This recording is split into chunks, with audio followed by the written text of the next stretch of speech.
The flags of the nations frame a scene of intense activity on an airfield near Silverstone in Northamptonshire this bright May morning.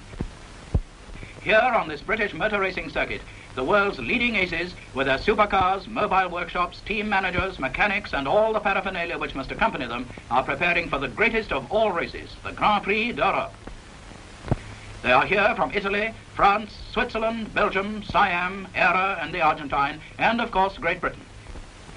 It's a great and colourful day for British motorsport. This year, the Royal Automobile Club has been granted the honour of organising this Battle of the Giants, the first time ever that the title has been permitted to leave France or Italy. In the paddock, mechanics and even the drivers give the final touches to the cars, while in the shade of the marquees a suitable welcome is prepared for the vast concourse of 100,000 people who will attend the race. It's a great motorists' get-together day, a day for parties, official and private. We look in for a moment at a cocktail party given by the Guild of Motoring Writers to the foreign press and officials. Colonel F. Stanley Barnes, clerk of the course, slips in to meet old friends, as does John Cobb, holder of the world's land speed record. We pick out that internationally famous figure, Earl Howe, wearing his customary cap. Others are doing themselves rather well in the food line, but while some eat and drink, the preparatory work must continue. There are the finishing touches to be applied to the stands and the scoreboards. In the paddock, where the competitors are waiting, we catch a glimpse of Bob Gerrard, one of Britain's leading drivers, discussing with his wife, Joan, plans for the race. Cuthbert Harrison, another fine ERA driver, wonders, it seems, what he should wear. The Alfa Romeo mechanics and team manager are now able to relax and smile, but only temporarily after their labours. One mechanic sends a postcard home, and greatly impressed he is by the mobile post office, which is so handily placed. But now the time draws near for the cars to be on the course. Here is France's only hope in Grand Prix racing, the big 4.5-litre unsupercharged Talbot, so much larger and heavier than the Type 158 Alfa Romeos of 1.5 litres and with two-stage supercharging. On the evidence of past form, the 8-cylinder Alphas are the fastest cars of post-war racing. They are the leading attraction today, and the spectators, they have been streaming in like this, by coach, car, motorcycle, push-bike and on foot, since early morning, to take up their vantage points all round the 2.8 miles course. Press officer Dudley Noble is harassed by all and sundry from the nation's newspapers. I'm sorry, old chap, but there is just not a single track pass left. An early arrival is the chairman of the Guild of Motoring Writers, Basil Cardew, who discusses the race with Earl Howe. For the enormous crowd today, there is a curtain raiser to the race. Brought here for its first public appearance and a demonstration run is the BRM, a car built by a group of enthusiastic firms and individuals who are determined to establish Britain on the Grand Prix racing map.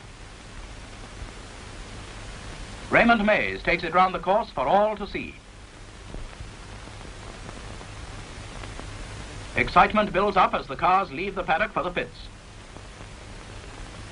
There goes number 11, Harrison's pre-war ERA, impeccably prepared as usual. There are still last-minute adjustments to be carried out as the cars take up their positions in front of their pits. Number 23 is the British 1.5-litre 4-cylinder Alta, built by that great enthusiast Geoffrey Taylor. The driver's nerves are taut, but they hide it well. These last few minutes before they go up to the starting line are the most nerve-wracking of all. Baron de Graffenried can even perform a happy jig for the benefit of Bera, the Siamese prince, who is also driving a Maserati.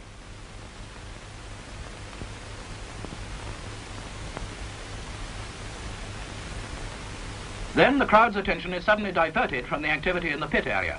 Their Majesties the King and Queen, accompanied by Princess Margaret and Lord and Lady Mountbatten, have arrived on the course. It is the first time the reigning sovereign has attended a motor race in Great Britain. The drivers are presented to the royal party. The Queen chats with Baron de Graffenried. Princess Margaret asks Bera what his chances are against the all-powerful Italian team.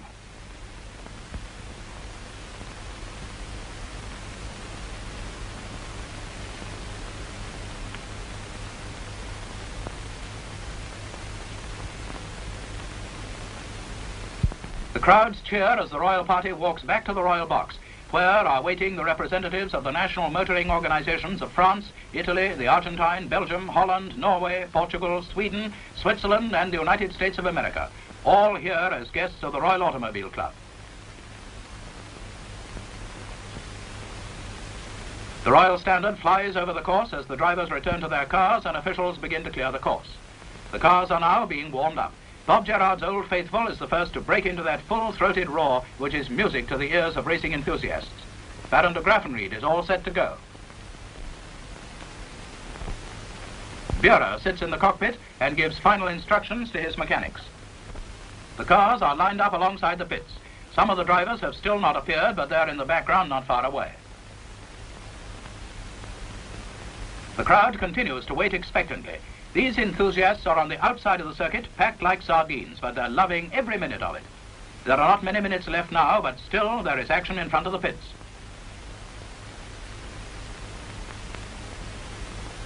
The soft warming-up sparking plugs have to be changed for the special racing type. Hurry up, boys.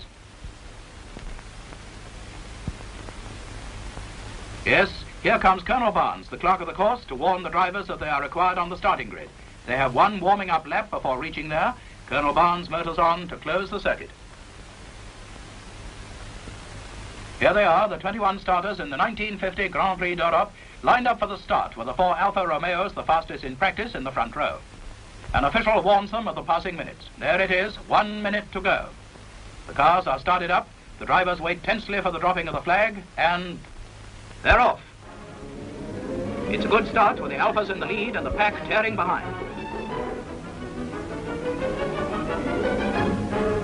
Mechanics and others scramble back to the pits where lap charts and stopwatches are now in operation.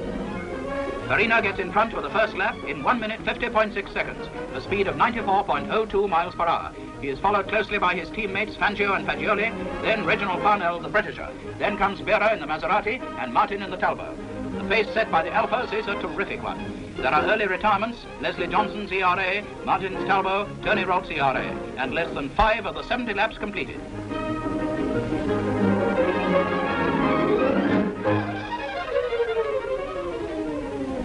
On the hangar straight, the Alfas are well over the 100 miles an hour mark. Their acceleration through the corners is highly impressive.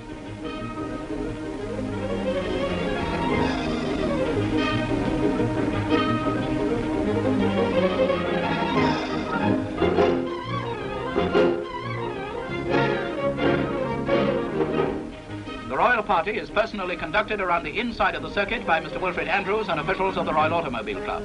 The party is able to watch the racing from special stands erected at different points.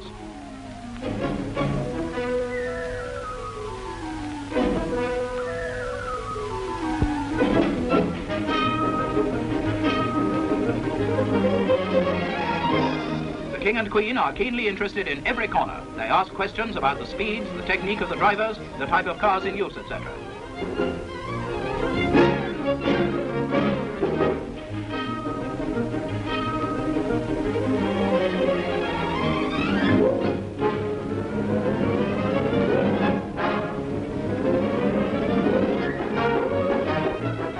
Alfas continue to dominate the race, but now the wily Fagioli has taken the lead from Farina, but by less than half a second. Fangio is third, Parnell fourth, Buehrer fifth, and de Graffenried sixth. The Italian racing colours, that vivid red, are thus in the first 6 places. Behind come the Talbots, driven by Camontou and Rossier, and the ERAs of Gerrard and Harrison, the 2 latter having their own private duo. 19 laps covered, and Farina is back in the lead, a second ahead of Fagioli.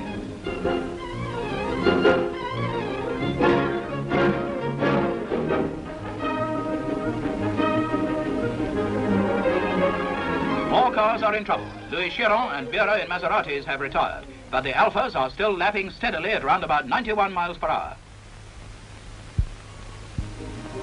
David Murray brings his Maserati into the pits and complains about overheating and lack of horses. You're quite right, David, it is hot.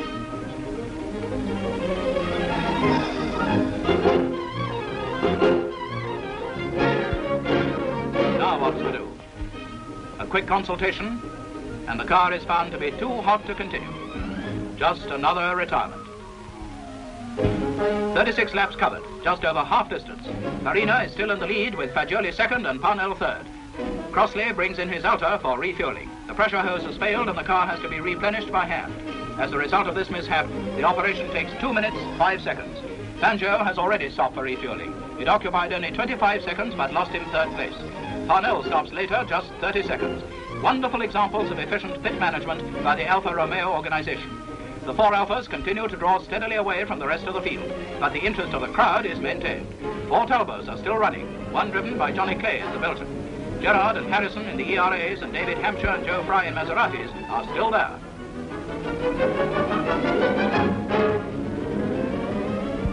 There comes unfortunate news of de Graffenried, who has been chasing the French Talbots.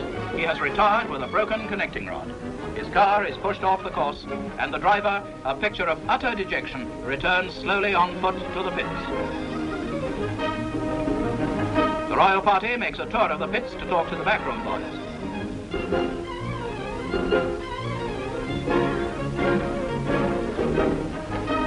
An Alfa victory now seems a certainty, but soon excitement is added to the race by an unexpected development. A terrific duel has arisen between Farina and Fangio, now in second place.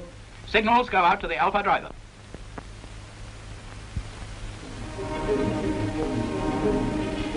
Watches and lap times have been carefully checked. And then out goes the board. Farina, Fangio, Fagioli, Parnell. At 60 laps with less than 30 miles to go, the position remains unchanged, but Farina has only half a second lead over Fangio. Then, with only a few miles to go, you can hear the groan from the crowd as the loudspeakers announce Fangio has retired with a broken oil pipe. And so Farina comes in to receive the checkered flag, the winner at an average speed of 90.95 miles an hour. It's been a great Italian victory with Fagioli second and Parnell third. The French Talbots driven by Caventou and Rossier are fourth and fifth, the ERAs of Gerard and Harrison sixth and seventh. The crowd invades the circuit to pay tribute to the drivers. This memorable scene is recorded for the newsreels by Guild member Paul Wyand. And as the band of the Grenadier Guards plays the Italian national anthem, the drivers are lined up in front of the royal box to receive their awards. It is indeed a great day for Giuseppe Farina, Doctor of Engineering and racing driver, later in the year to be proclaimed the 1950 world champion. Garlanded, proud and happy, he thanks the crowd for its wonderful welcome. I have one great desire, he says, to come to Silverstone again and again.